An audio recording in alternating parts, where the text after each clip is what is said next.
Welcome back, brothers and sisters. I am Braden. This is Tim right over here, and this is The Second Legacy, and thank you so much for stopping by. Now, I'm sure you guys have seen us on different channels, on our own channels, but this is a collaboration between the two of us to pass the blessing of the Second Amendment along to the next generation. So if you like this content, if you want to see it grow, if you want to see it go further, please consider hitting that like button, subscribing to the channel, and turn the notification bell on. We need as many of you to jump in the fold with us to help this channel grow, to bring more people to the Second Amendment through a little bit deeper analysis and a deeper dive into the arguments for our gun rights. Now, before we get into the content today, which you guys are going to love because there's a forecast of spicy from me on this one, we are doing something that's a little outside the box. We've got a Google form down in the description box, and we want to have you on this show. So if you are waiting to jump on a tremendously large YouTube channel, keep waiting. But if you want to jump on a small channel that's up and coming that we would love to have you on, there's a form right down there. And thank you so much for checking that out. Now, Tim, we're going to talk about something today because it's not very often that I can cite Vice News, a very far left organization, freaking out about something that, to be quite candid, you and I have spoken about quite a lot around the Biden ghost gun is cracking and starting to fall apart. So what in the world, Tim, could be leading far left news to be saying Chicken Little on the overreach from the ATF around ghost guns? Well, it would appear that Biden's ghost gun crackdown, his directive to the ATF, is kind of falling apart in the court system. And nothing makes me happier than when the courts do what they're supposed to and uphold the Constitution. And that appears to be what's happening. But there's a lot of details to this story. And it's like you said, it's really interesting to see Vice News, the leftist rag that it is, that's staunchly anti-gun. So it's not all that surprising they would report on this because, you know, the sky's falling. But yeah, this is a really, really interesting topic for sure. Oh, absolutely. Yes. Great. Fantastic. So here's the thing. Vice News, when this ghost gun regulation came down, and it's not even a regulation, it's really just a rule interpretation, and they did the exact same ATF special that they did with bump stock bans, same thing what they did with the pistol rule. They're basically just reinterpreting definitions to get what they want done. That's what's happening. Biden says, I need this. ATF Dettelbach says, I got you, boo. And then they do it. That's a very high level. But the part that's so irritating about this is Vice was celebrating the fact that finally ghost guns were reined in. The scourge and the epidemic of gun violence will be curtailed. It's perfectly constitutional. What are you worried about? I cover this ad nauseum on my channel, hence the incoming spice. But now all of a sudden, the world is falling and a worst case scenario is happening. Mr. Producer, could you hit number 10 for me? Less than a year after President Joe Biden unveiled rules cracking down on untraceable firearms known as ghost guns, groups once in the crosshairs are celebrating as the new regulations crumble over legal challenges. Legal challenges because they were unconstitutional on their face. This system takes time, Tim. I know we've talked about it. I don't want to hog too much of the limelight, but jump in there. It's all about time. It is, but I'll let you bring the spice on that subject. I want to touch upon what they said in the article about Biden unveiling his rules, right? Here we are back with the rule thing. It's not law. It's not any of that. It's not an act of Congress. It's Biden having a political agenda and telling a bureaucracy, just break the rules, right? Go out there, take a look at this law, find some legal mumbo jumbo and just change it to where we can ban the practice of manufacturing your own firearm. Let's be frank here.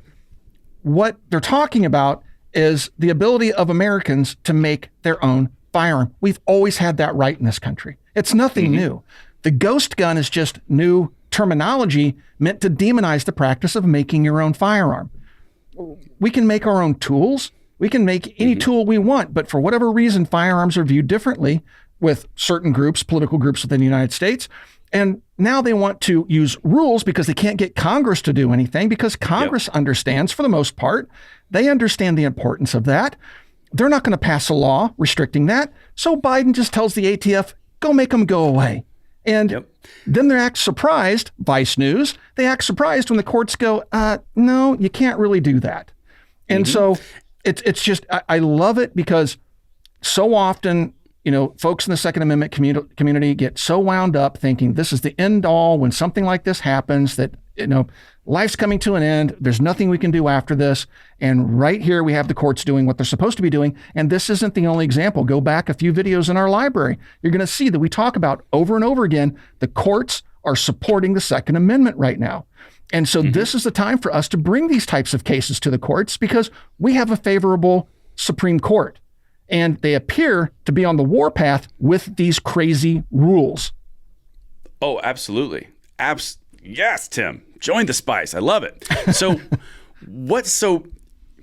I can't go down it again. You know what, Mr. Producer? I'm going to stay disciplined. Let's go to number 11 so I can bring the audience along with what I'm so spicy about. On March 2, a federal judge in Dallas granted a preliminary injunction to Defense Distributed, a Texas-based company that joined a lawsuit challenging restrictions on unfinished gun parts known as frames and receivers, which combine with other products to enable home assembly of guns with no serial number or paper trail for authorities to track the chain of gun ownership. While the final outcome is pending, the injunction will allow Defense Distributed to resume selling ghost gun components otherwise banned under federal regulations that took effect last August. And that's the piece. This is the whole impetus. This is why they say everything is falling, because this right here is the gun control meeting the wall of jurisprudence. The judicial system is not meant to be partisan.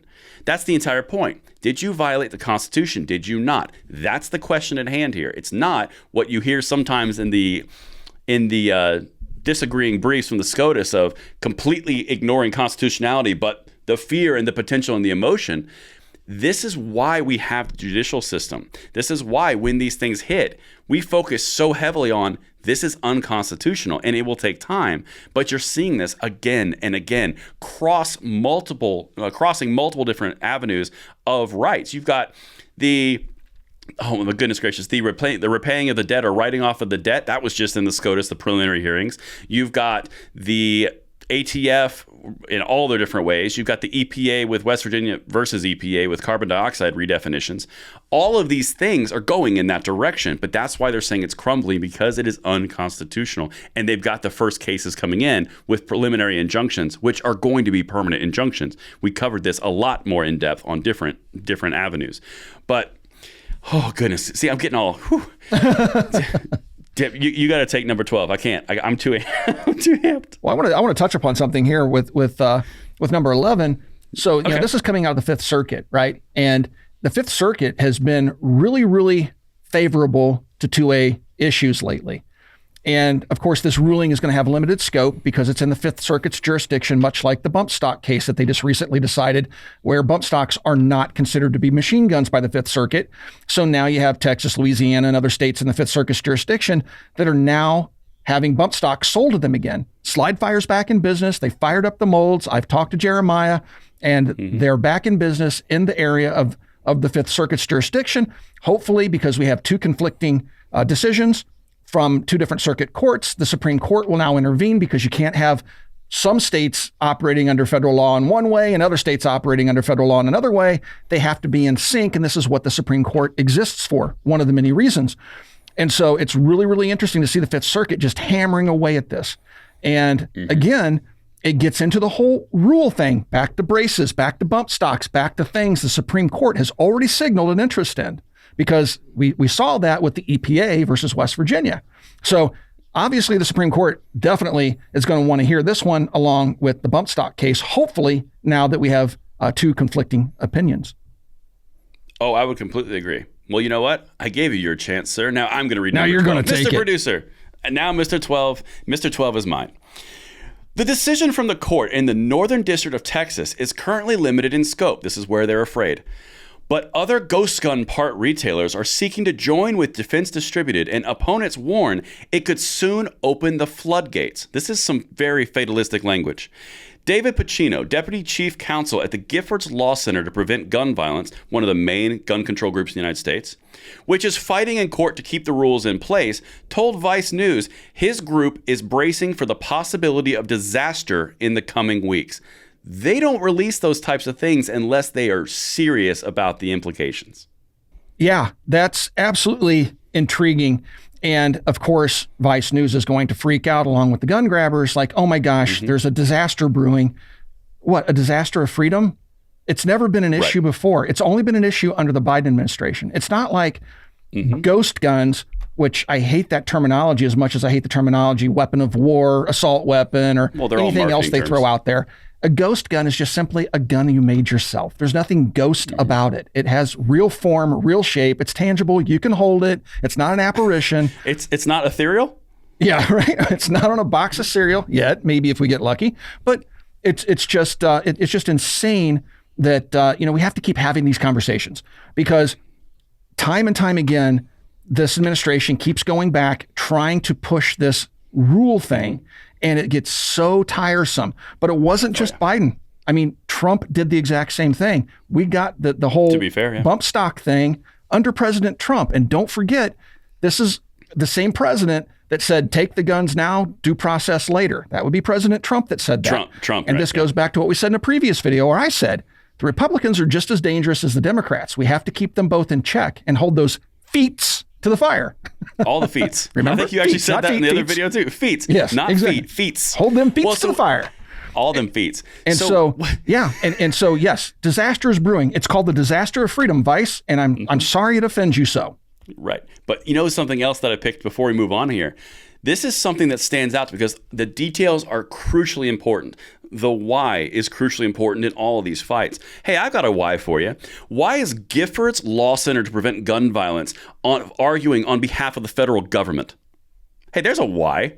Since they're all about gun safety, it would seem a bit of a conflict to have a gun control group heading up the legal defense in Texas against a ATF regulation.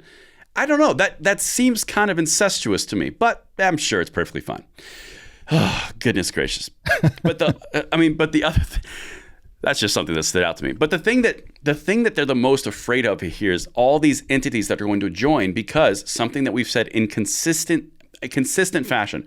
Once you have one ruling, it opens up the door. Very similar to what Tim was referencing with the multiple different decisions between the 5th and the 8th Circuit on bump stocks.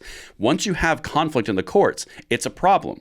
Now, the big issue here that they're running into, and this is a little bit different than the ATF's problems with the pistol brace rules, they can't just change their previously stated standards magically overnight without a due written process and a good reason.